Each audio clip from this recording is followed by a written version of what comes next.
नमस्कार। अभी तक हमने श्री गणेश की महानता, दिव्यता के विषय में और उनके डिफरेंट कैरेक्टरिस्टिक्स और किस प्रकार से जो है वो हमारे जीवन में शुद्धता को प्रसार कर सकते हैं, इसके विषय में हमने चर्चा करी। अब हम उनकी उत्पत्ति की कथा को समझते हैं और उससे जुड़े वैज्ञानिक तथ्यों को एक बार एनालाइज करते हैं, उन बिंदुओं को स्पर्श करते हैं और उसके बाद योग तंत्र के रहस्यों में से एक सरल सहज प्रयोग को करने का प्रयास करते हैं, जिसके माध्यम से हम उसका प्रैक्टिकल अनुभव भी कर सकें। ये तो हम सब जानते ही हैं अब कि गणेश जो हैं वो शुद्धता के ईश्वर कहलाते हैं, भगवान कहलाते हैं। तो वेयर एवर ही इज, जहां भी वो होते हैं, नेगेटिविटीज अपने आप ट्रांसफॉर्म होनी शुरू हो जाती हैं पॉजिटिविटीज में। एक उत्साह, उमंग, जीवंतता आ जाती है। So he is a god of transformation. अब रिद्धि सिद्धि जो है, उनके पत्नियां हैं, शुभ लाभ उनके संतान है, तो ऐसे सारी चीजें जो हम जीवन में अपने पाना चाहते हैं, हर क्षण हर पल हम अपने आप में सफल होना चाहते हैं, तो वो संभव है श्री गणेश के माध्यम से, श्री गणेश परिवार के माध्यम से। और ऐसे में हमारे लिए ये जानना भी अत्यंत आवश्यक है कि श्री गणेश की उत्पत्ति किस प्रकार हुई, और उसकी जो कथा है वो बड़ी इंटरेस्टिंग है। तो एक बार ऐसा हुआ कि चारों ओर अशुद्धता, मलिनता फैलनी प्रारंभ हो गई।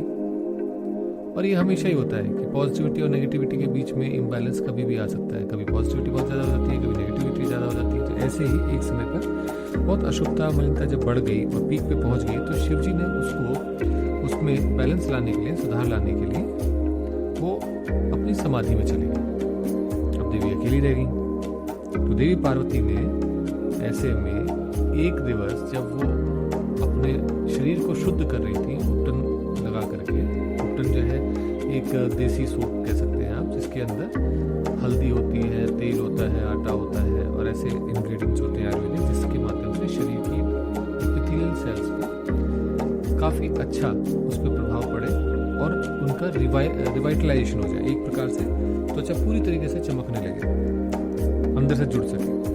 तो ऐसे में इसके माध्यम से जब उन्होंने अपने शरीर को रगड़ रगड़ के साफ किया, तो उनके मन में वैसे ही एक विचार उठा कि इतनी सारी उपटन है जो यूज करी हुई है, तो क्यों ना इससे कुछ अपने मन की चीज बनाऊं। तो उन्होंने अपने मन में जो उनकी इच्छाएं थी, क्योंकि कार्तिकेय जो है तब तक अपनी यात्रा पे निकल चुके थे, तो वो अकेली थी, तो इसलिए उन्होंने अपने लिए, और शिव जी थे नहीं, इसलिए उन्होंने अपने लिए जो है एक बालक का निर्माण किया, सृजन किया। अब इस बालक को, छोटे से बालक को उन्होंने बनाया, निर्माण तो कर लिया, और निर्माण करने के बाद में उन्हें उस पर प्रेम आने लगा, और प्रेम की उत्पत्ति होने पर उन्होंने जीवन का उसमें आह्वान कर दिया। अब इतना सब कुछ तो कर दिया, उसके बाद वो अपने आराम से वहीं पर ही रिलैक्स करके सो गए। इससे ये भी पता चलता है कि जो हल्दी है ये इसीलिए हर शुभ कार्य में यूज करी जाती है, क्योंकि ये श्री गणेश के निर्माण का भी निमित्त बनी, एक साधन बनी, इसलिए हल्दी की अत्यंत महत्व है।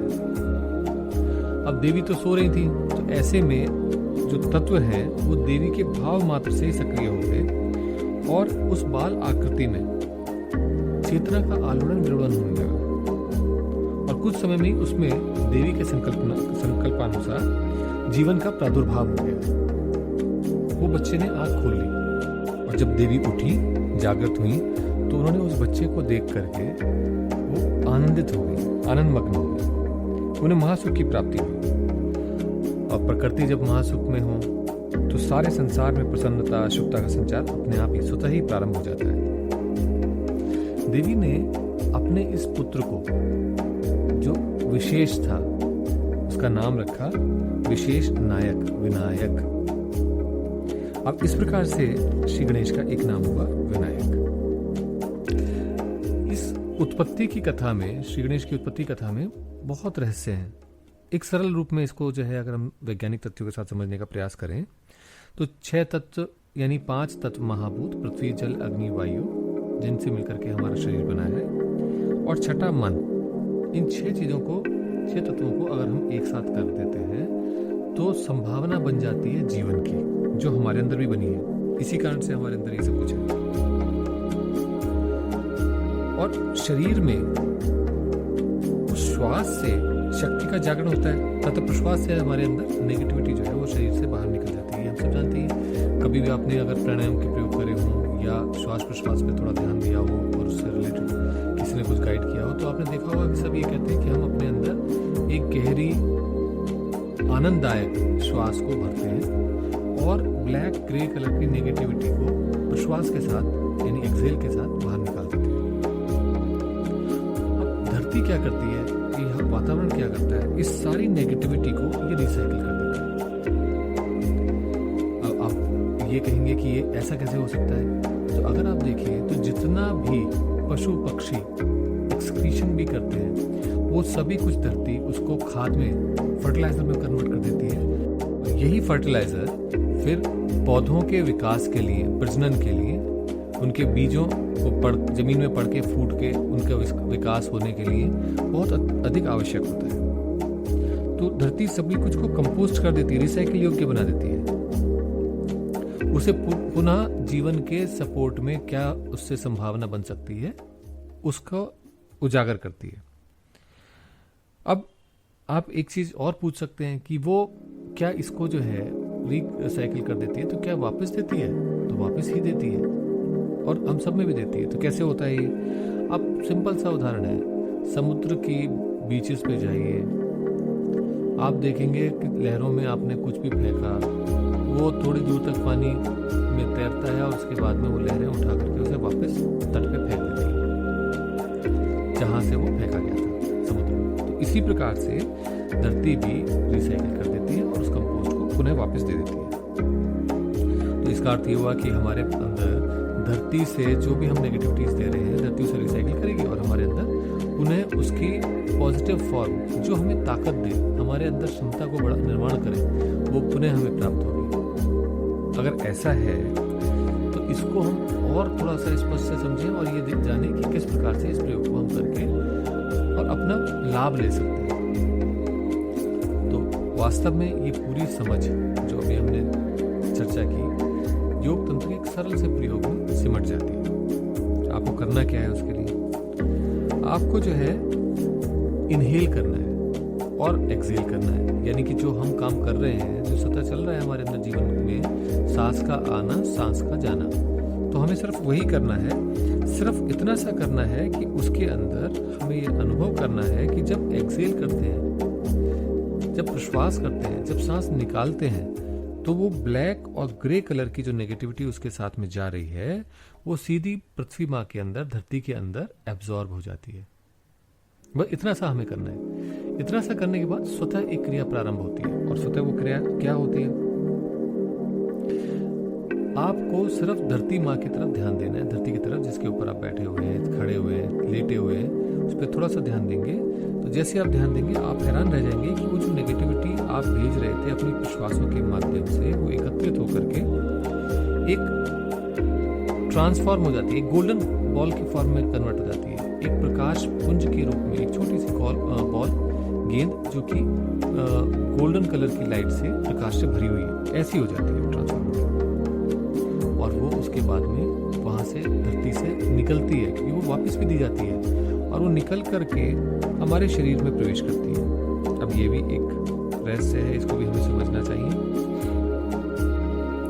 ये वहां से निकल करके हमारी ओर आती है, क्योंकि हमने ये फेंका था। ऐसा समझ लीजिए जैसे गेंद है, आप बॉल को दीवार पे अगर मारते हैं तो वो दीवार पे टकरा के वापस आपके हाथ में आती है। बस ऐसे ही यहाँ पर आपने धरती को दिया और धरती ने आपको ये वापस दे दिया ट्रांसफॉर्म करके। अब जब ये हमारे शरीर की तरफ आती है तो हमारे शरीर में कहीं ना कहीं तो प्रवेश करेगी, कुछ ना कुछ तो करेगी ये। तो ये हमारे पेरिनियम में, यानी कि गोनेट्स और एनस के बीच में ये प्रवेश कर जाती है। अब वहां से जो है चक्रों में जा सकती है, वहां से सारे शरीर में फैल सकती है। तो इसलिए जो है इस ऊर्जा को यहाँ आने के बाद में ये शरीर को उपलब्ध हो जाती है। तो यानी कि आपको विनायक तो मिले, अब उनकी आगे की यात्रा भी प्रारंभ हो जाती है। तो इस प्रकार से आप इस एक छोटे से प्रयोग को करके देख सकते हैं। ज़्यादा कुछ नहीं है इसमें, बस इतना सा है कि आप जो सांस प्रश्वास ले रहे हैं उसमें से निकलती हुई सांस में ब्लैक एंड ग्रे कलर का धुआं निकलता हुआ देखें, जो कि धरती में एब्जॉर्ब हो रहा है। उसके बाद जब कुछ बार आप कर चुके हों, जब आपको लगे कि अब आपकी आपके प्रश्वास में धुआं कम हो गया है या ब्लैकनेस कम हो गई है, अब शरीर थोड़ा साफ हो गया है, तो उस समय धरती की ओर देखें, ध्यान दें, आँख बंद करें देखें, आँख खोल कर देखें, जैसे भी देखें धरती की ओर देखें। और उसके बाद आप अपने आप महसूस करेंगे कि धरती से वही ऊर्जा ट्रांसफॉर्म होकर एक गोल्डन बॉल की फॉर्म में आपके शरीर की ओर चलती है और फाइनली वो पेरिनियम में आ जाती है, मूलाधार में आ जाती है। बस उसको मूलाधार में आने तक वो गणपति वहाँ मूलाधार में है। ये आपने समझा होगा जब चक्रों का वर्णन हमने किया था कि मूलाधार के अंदर ही गणपति का स्थान है, प्रारंभिक बिंदु है, वहाँ वो ऊर्जा आ जाती है। अब ये ऊर्जा आ गई तो अभी सारे में उपलब्ध भी हो सकती है और सारे शरीर का हमारे निर्माण कर सकती है, हमारे अंदर शुभता का प्रसार कर सकती है, जैसा कि श्री गणेश का रूप है, जैसा कि श्री गणेश का कृपा है। तो इस प्रकार आप इस छोटे से एक प्रयोग को करके देखें, इसे अंतर मनन करें इससे कि किस प्रकार से एक छोटी छोटी कथाओं के माध्यम से और छोटे छोटे प्रयोगों के माध्यम से हम अपने अंदर बहुत छोटी छोटी बूंदें इकट्ठी करनी शुरू कर देते हैं शुभता की, प्रसन्नता की, एंजॉयमेंट की, और वो हमारे जीवन को किस प्रकार से आमूल चूल परिवर्तित करने में समर्थ है। आज के लिए इतना ही। अगली बार हम चर्चा करेंगे कि उसके आगे किस प्रकार गणेश की यात्रा प्रारंभ होती है और उनसे संबंधित योगतांत्रिक साधनाएं क्या है या प्रयोग क्या है, छोटा सा जो हम सहज सरल अनइनिशिएटेड होते हुए भी कर सकते हैं।